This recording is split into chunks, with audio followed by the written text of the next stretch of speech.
dan gurunya memberi sebutan yang menurutnya lebih baik, yakni Yusuf al-Qaradawi, dalam arti Yusuf sang penggunting, maksudnya penggunting syariat Islam. Sedangkan pihak Haroki, mereka juga membela diri dan sekaligus menyerang balik Salafi Yamani. Di antaranya seperti yang disebutkan oleh Mubarak BM Bamualim LC dalam bukunya Biografi Syekh Al-Albani, Mujaddid dan Ahli Hadis Abad ini, halaman 187, bagian catatan kaki.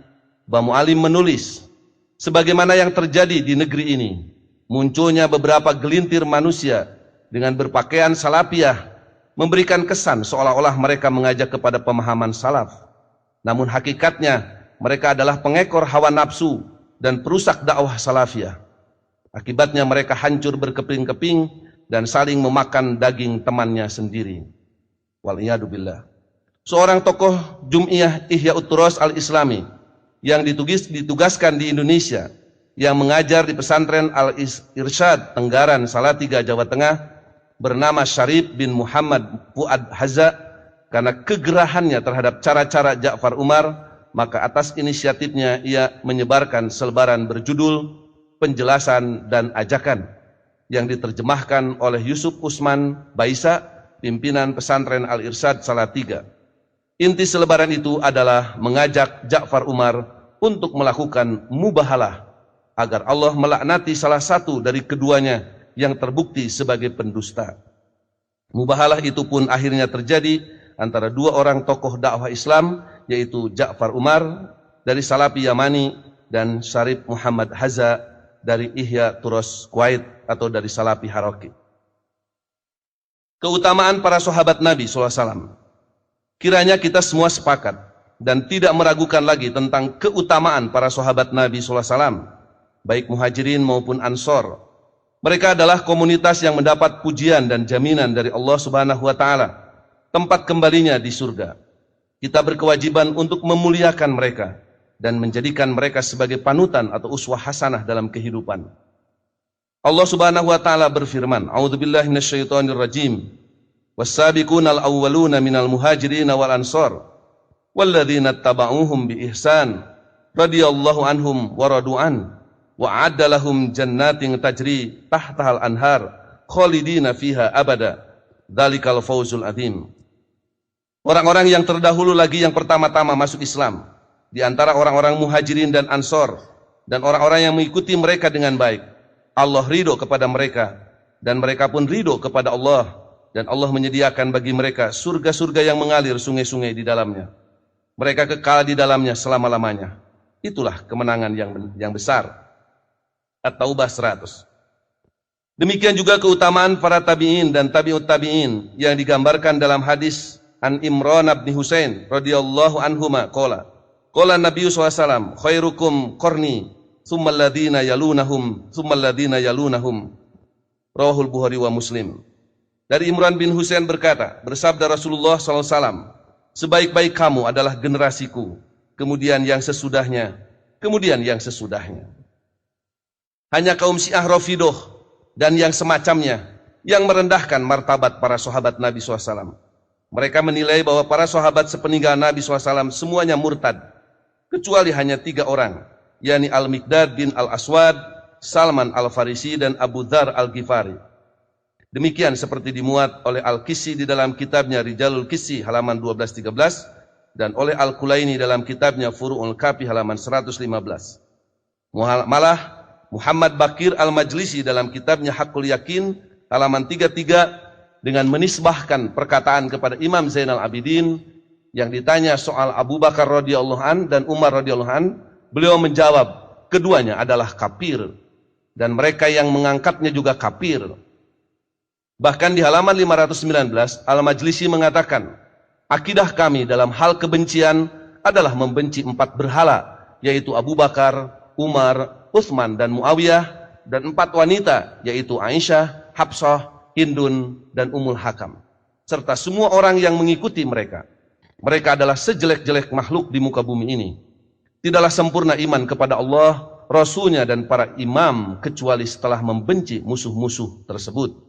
Subhanallah. Al-Quran dan As-Sunnah sebagai dua dasar. Selama ini para tokoh dan organisasi Muhyi Atharis Salaf selalu mendasarkan kegiatan dakwahnya kepada Al-Quran dan As-Sunnah, menyuruh umat untuk kembali kepada Al-Quran dan As-Sunnah karena keyakinan yang kuat atas jaminan Rasulullah SAW yang menyatakan bahwa siapapun yang berpegang teguh atau berpedoman kepada Al-Quran dan As-Sunnah tidak akan sesat selamanya.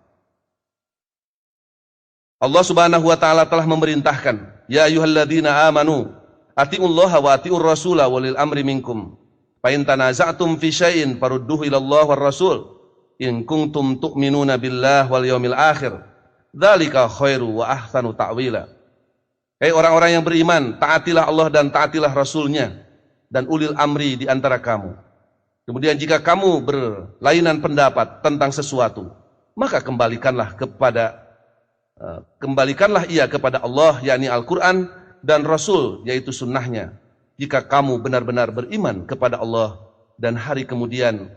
Yang demikian itu lebih utama bagimu dan lebih baik akibatnya. Surat An-Nisa 59. Nabi bersabda, taraktu fikum amrain lan tadillu ma tamasaktum bihima kitaballah wa sunnata nabi. Rawahu Malik fil Muwatta wa rawa aidan Al-Hakim an Abi Hurairah fil Mustadrak. Aku tinggalkan dua perkara, kalian tidak akan sesat selama berpegang teguh kepada keduanya, Kitabullah Al-Quran dan sunnah nabinya. Riwayat Imam Malik dalam Al-Muwatta, juga riwayat Al-Hakim dalam Al-Mustadrak. Ketika umat Islam terpecah belah ke dalam banyak firqah atau millah, Nabi SAW menyatakan masih ada satu firqah yang selamat, yang sering disebut dengan istilah firqatun najiyah, selebihnya masuk neraka. Nabi SAW tidak menyebut nama atau kelompok. Beliau menjelaskan bahwa yang akan selamat itu adalah al-jamaah, yakni mereka yang berpegang teguh kepada apa yang dipegang teguh oleh Nabi SAW dan para sahabatnya, yakni Al-Quran dan As-Sunnah. Berdasar hadis An Auf bin Malik, qala Rasulullah SAW, ibtaraqatil yahudu ala ihda wa sab'ina firqatan wa wahidatun fil jannah wa sab'una fin nar. Wabtarakatin nasoro ala thintaini wa sab'ina firqatan fa ihda wa sab'una finnar wa wahidatun fil jannah. Walladzi nafsu Muhammad biyadihi la tabtariqanna ummati ala thalathi wa sab'ina firqatan wa wahidatun fil jannah wa thintani wa sab'una finnar. Qila ya Rasulullah manhum? Qala al jamaah. Rawahu Ibnu Majah. Dari Auf bin Malik radhiyallahu anhu berkata, bersabda Rasulullah sallallahu alaihi wasallam, Yahudi terpecah menjadi 71 firqah, satu firqah di surga dan 70 firqah di neraka. Kristen pecah menjadi 72 firqah, satu firqah di surga dan 71 firqah di neraka. Dan demi diri Muhammad yang ada pada kekuasaannya, umatku akan pecah menjadi 73 firqah, satu firqah di surga dan 72 firqah di neraka. Lalu ditanyakan, ya Rasulullah, siapakah mereka itu? Beliau menjawab, al-jamaah. Yang kedua, an Abdullah bin Amr. Qala Rasulullah sallallahu alaihi wasallam, la ya'tiyanna ala ummati ma ata ala bani Israila hadwan na'li bin na'li, hatta in kana minhum man ata ummahu ala niyyah, la kana fi ummati man yasna'u dzalik. Wa inna bani Israila tafarraqat ala sintaini wa sab'ina millah, wa tabtariku ummati ala thalathi wa sab'ina millatan kulluhum binnar illa millatan wahidatan. Qalu wa man hiya ya Rasulullah? Qala ma ana alaihi wa ashabi. Rawahu Tirmizi. Dari Abdullah bin Amr berkata, bersabda Rasulullah sallallahu alaihi wasallam, benar-benar akan datang atau menimpa kepada umatku seperti apa yang pernah datang atau menimpa kepada Bani Israel, setapak demi setapak. Sampai jika ada pada mereka, Bani Israel atau Ahlul Kitab, anak yang memperkosa ibunya dengan terang-terangan, maka pada umatku akan ada yang melakukan perbuatan keji seperti itu. Sesungguhnya Bani Israel terpecah menjadi 72 milah, dan umatku akan pecah menjadi 73 milah. Semuanya akan masuk neraka kecuali satu milah. Mereka bertanya, siapakah dia ya Rasulullah? Beliau menjawab, ma ana alaihi wa ashabi. Mereka yang berpegang teguh pada apa yang aku dan sahabatku pegang teguh, yakni Al-Quran dan As-Sunnah. Rawahu Tirmidzi. Kemudian yang ketiga, an Jabir bin Abdullah qala kana Rasulullah sallallahu alaihi wasallam idza khotaba ihmarat ainahu wa ala sautuhu wastadda ghadabuhu hatta ka'annahu mundiru jaishin yaqulu subbahakum wa massaakum wa yaqulu bu'istu ana was-sa'atu kahatain wa yakrunu baina isba'aihi as-sababati wal wusta wa yaqulu amma ba'd fa inna khairal hadits kitabullah wa khairul huda huda Muhammad wa syarrul umur muhdatsatuha wa kullu bid'atin dolalah. Rawahu Muslim. Dari Jabir bin Abdullah berkata, Rasulullah SAW jika berkhutbah kedua matanya memerah, suaranya keras seperti sangat marah, seperti seorang komandan pasukan. Beliau bersabda, perhatikanlah waktu pagi dan sore kalian. Masa kerasulanku dengan kiamah seperti ini. Beliau berisyarat dengan telunjuk dan jari tengahnya. Beliau bersabda, amma ba'du, sesungguhnya sebaik-baik perkataan adalah kitabullah, dan sebaik-baik petunjuk adalah petunjuk Muhammad SAW, dan sejelek-jelek urusan adalah yang diada-adakan, dan setiap bid'ah itu sesat. Manhaj salafus saleh sebagai dasar ketiga. Bagi salafi Yamani, siapapun yang hanya berdiri di atas Al-Quran dan As-Sunnah, tapi tidak berdiri di atas manhaj salafus saleh, mereka adalah sesat. Berikut saya kutip pernyataan Syekh Al-Albani ketika memberi fatwa tentang kesesatan Hizbut Tahrir yang dimuat oleh Salafi Or-Aidi 1 Juni 2003 sebagai berikut. Ketika ada yang bertanya, saya banyak membaca tentang Hizbut Tahrir dan saya kagum terhadap banyak pemikiran-pemikiran mereka. Saya ingin Anda menjelaskan atau memberikan faidah pada kami dengan penjelasan yang ringkas tentang Hizbut Tahrir ini. Syekh Al-Albani menjawab antara lain, golongan atau kelompok atau perkumpulan atau jamaah apa saja dari perkumpulan Islamiyah selama mereka tidak berdiri di atas kitabullah Al-Quran dan sunnah Rasulullah Sallallahu Alaihi Wasallam serta di atas manhaj atau jalan atau cara salafus salih, maka dia, golongan itu, berada dalam kesesatan yang nyata, tidak diragukan lagi. Bahwasanya golongan atau hizib apa saja yang tidak berdiri di atas tiga dasar ini, Al-Quran, sunnah Rasulullah SAW, dan manhaj salafus salih, maka akan berakibat atau membawa kerugian pada akhirnya, walaupun mereka itu dalam dakwahnya ikhlas. Syekh Muhammad Nasiruddin Al-Albani juga menjelaskan tentang belum cukupnya jika hanya berdasar Al-Quran dan As-Sunnah, seperti dimuat oleh situs As-Sunnah Or-Aidi 13 Juni tahun 2000 sebagai berikut. Syekh Al-Albani menjelaskan sebabnya kembali kepada dua hal, yaitu pertama, hubungan dengan dalil syar'i, dan kedua, fenomena jamaah Islamiyah yang ada. Berkenaan dengan sebab pertama, kita dapati dalam nas-nas yang berupa perintah untuk menaati hal lain di samping Alkitab dan As-Sunnah, sebagaimana dalam firman Allah, dan taatilah Allah, taatilah Rasul dan ulil amri di antara kalian. Surat An-Nisa 59. Jika ada waliul amri yang dibaiat kaum muslimin, maka menjadi wajib ditaati seperti keharusan taat kepada Alkitab dan As-Sunnah. Walau kadang muncul kesalahan dari dirinya dan bawahannya, taat kepadanya tetap wajib untuk menepis akibat buruk dari perbedaan pendapat dengan menjunjung tinggi syarat yang sudah dikenal, yaitu tidak ada ketaatan kepada makhluk di dalam bermaksiat kepada Al-Khaliq. Lihat As-Sahihah nomor 179. Dan barang siapa yang menentang Rasul sesudah jelas kebenaran baginya dan mengikuti jalan yang bukan jalan orang-orang mukmin, kami biarkan mereka berkuasa terhadap kesesatan yang telah dikuasainya itu, dan kami masukkan dia ke dalam jahanam, dan jahanam itu seburuk-buruk tempat kembali. Surat An-Nisa 115. Allah Ta'ala, Allah Maha Tinggi dan jauh dari main-main. Tidak disangka lagi penyebutan sabilil mu'minin atau jalan kaum mukminin pasti mengandung hikmah dan manfaat yang besar. Ayat itu membuktikan adanya kewajiban penting, yaitu agar ittiba kita terhadap Alkitab dan As-Sunnah harus sesuai dengan pemahaman generasi Islam yang pertama, yaitu generasi sahabat. Inilah yang diserukan dan ditekankan oleh dakwah salafiyah di dalam inti dakwah dan manhaj tarbiyahnya. Sesungguhnya dakwah salafiyah benar-benar akan menyatukan umat sedangkan dakwah lainnya hanya akan mencabik-cabiknya. Allah berfirman, dan hendaklah kamu bersama-sama orang-orang yang benar. At-Taubah ayat 119. Siapa saja yang memisahkan antara Alkitab dan As-Sunnah dengan As-Salafus Saleh bukanlah seorang yang benar selamanya.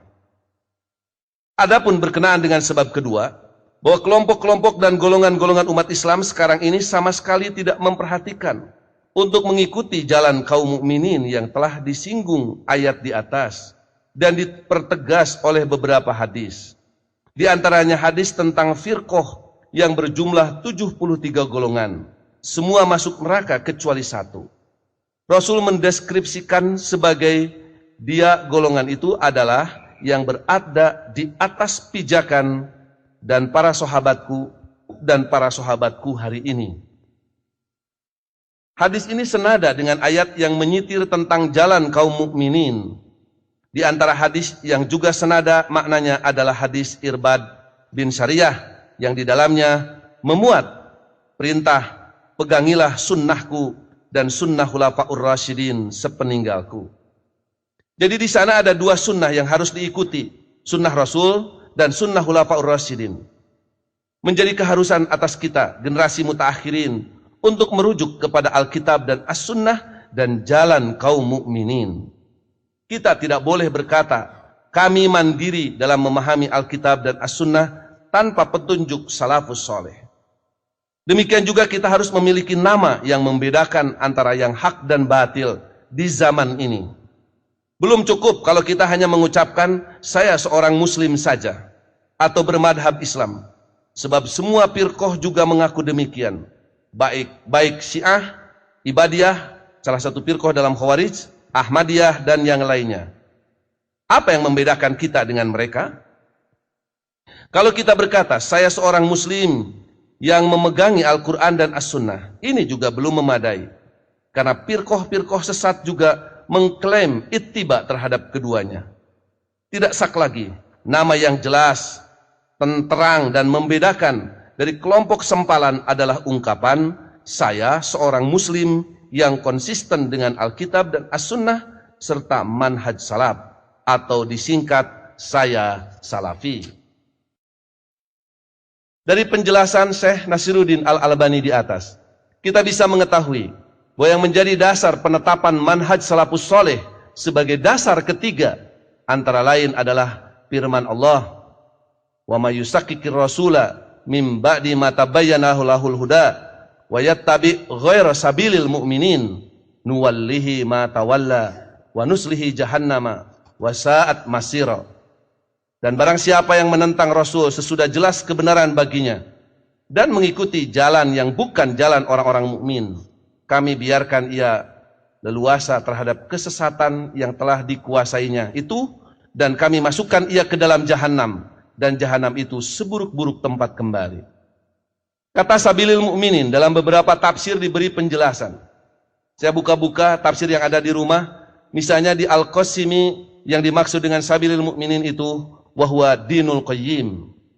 Al-Maraghi memberikan penjelasan dengan kalimat sabili ahlil huda. Al-Qurtubi dengan kalimat tariqul muslimin. As-Sobuni memberi penjelasan dengan kalimat wayattabi minhajan ghairu minhajihim. Al-Fakhrur Raji dengan kalimat ghairu dinil muwahhidin.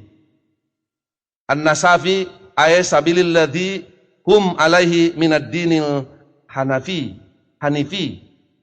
Al-Munir memberi penjelasan dengan kalimat ay ittifaqul mujtahidin min ummati Muhammadin sallallahu alaihi wasallam ba'da wafatihi fi asrin minal usur ala hukmi syar'i. Dari beberapa penafsiran di atas, beberapa di antaranya menunjukkan bahwa yang dimaksud dengan sabilil mukminin itu adalah ajaran Islam, ajaran tauhid. Terutama jika dikaitkan dengan sababun nuzul ayat ini terkait dengan orang-orang kafir Quraisy yang datang ke Madinah kemudian menyatakan diri masuk Islam, tapi setelah kembali ke Mekah kemudian mereka murtad dan kembali kepada kemusyrikan. Mereka meninggalkan jalan orang-orang yang beriman, yakni ajaran Islam, agama tauhid. Agama Islam, agama tauhid. Syekh Muhammad Mutawalli As-Sa'rawi di dalam tafsirnya juz 5 halaman 2637 menghubungkan kata sabilil mu'minin dengan ayat wa anna hadza sirati mustaqima fattabi'uhu wa la tattabi'us subula fatafarraqu bikum an sabilihi dzalikum wassaqum bihi la'allakum tattaqun. Al-An'am 153. Dan bahwa yang kami perintahkan ini adalah jalanku yang lurus, maka ikutilah dia, dan janganlah kamu mengikuti jalan-jalan yang lain, karena jalan-jalan itu mencerai-beraikan kamu dari jalannya. Yang demikian itu diperintahkan Allah kepadamu agar kamu bertakwa. Jika ayat ini dikaitkan dengan hadis Nabi SAW di atas yang menyebutkan bahwa umat Islam akan pecah menjadi 73 firqah atau millah, semua masuk neraka kecuali satu, yaitu ma ana alaihi wa ashabi, yaitu mereka yang berpegang teguh kepada Al-Quran dan As-Sunnah. Argumentasi yang kedua yaitu firman Allah di surat An-Nisa 59, ya ayyuhalladzina amanu atiullaha wa atiur rasula wa ulil amri minkum fa in tanaza'tum fi syai'in farudduhu ilallah war rasul in kuntum tu'minuna billahi wal yaumil akhir dzalika khairu wa ahsanu ta'wila. Argumentasi dengan menggunakan ayat ini untuk menetapkan manhaj salafus soleh sebagai dasar ketiga kiranya kurang relevan, karena kalimat ulil amri minkum bersifat umum dan bisa berlaku pada setiap zaman dan makan, tidak hanya khusus pada zaman sahabat sampai generasi tabi'ut tabi'in. Dalam ayat ini juga dengan jelas dan terang, jika kita bertentangan dalam suatu urusan, Allah hanya memerintahkan kembali kepada Allah yaitu Al-Quran dan Rasul yaitu As-Sunnah. Tidak ada perintah kepada ulil amri, kembali kepada ulil amri. Argumentasi ketiga adalah hadis dari Irbad bin Sariyah, usikum bitaqwallah wasam'i wa ta'ati wa in abdun habasyun fa innahu man ya'is minkum yara ikhtilafan katsira wa iyyakum muhdatsatil umur fa innaha dalalah faman adraka dzalika minkum fa alaihi bisunnati wa sunnatil khulafa'ir rasyidin al-mahdiyyin addu 'alaiha bin nawajid. Rawahu Tirmizi. Aku berpesan kepada kalian agar bertakwa kepada Allah, wajib mendengar dan taat meskipun pemimpinmu itu seorang habsi. Sesungguhnya barang siapa yang berumur panjang akan menyaksikan perselisihan yang banyak.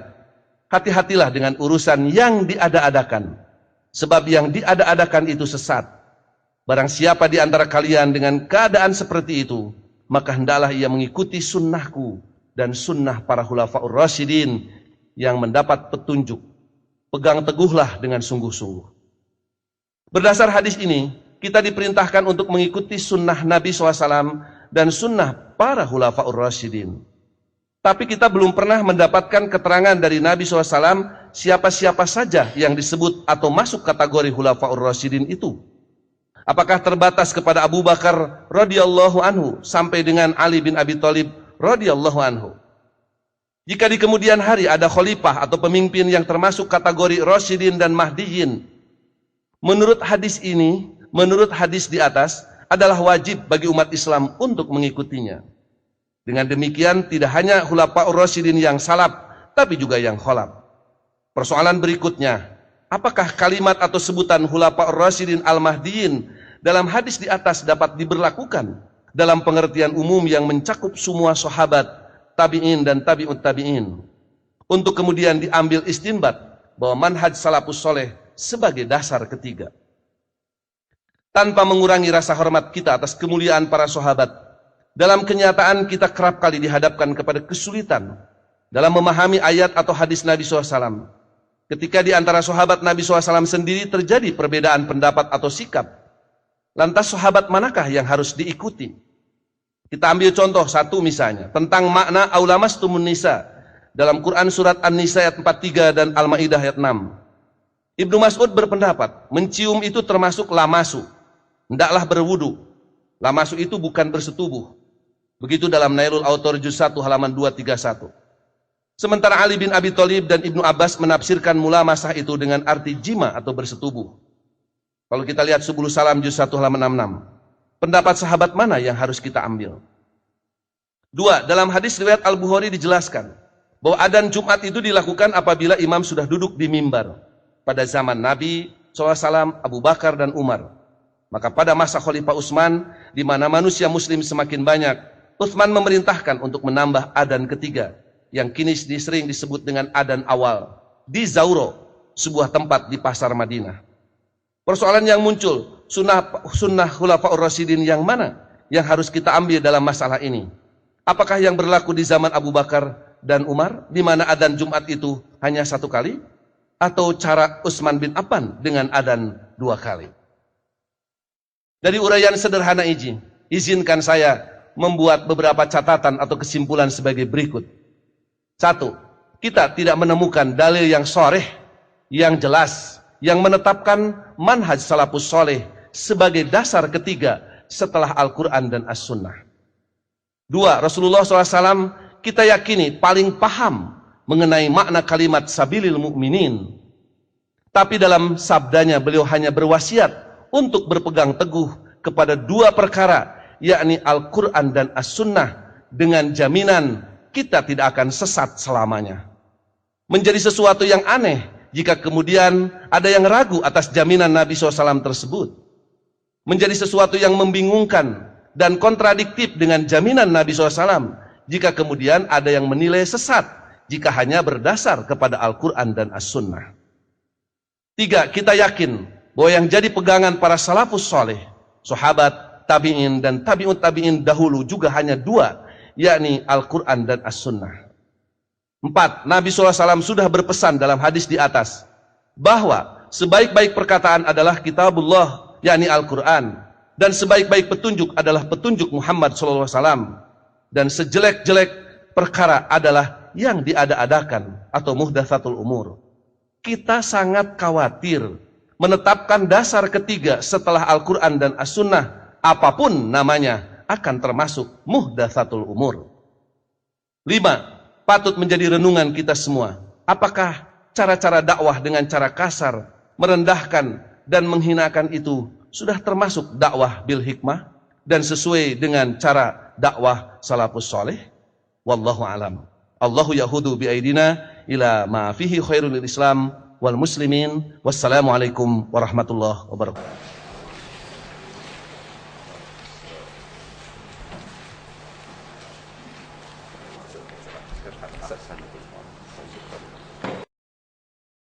Demikianlah hadirin yang berbahagia, dari awal sampai akhir dalam acara pembukaan ini.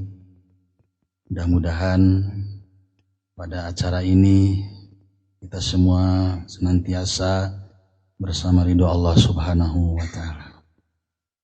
Dan untuk melanjutkan acara berikutnya yang insya Allah nanti akan dipandu oleh Al-Ustaz Rahmat Najib.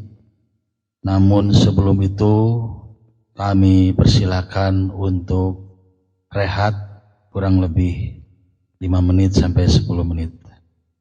Terima kasih atas segala perhatian.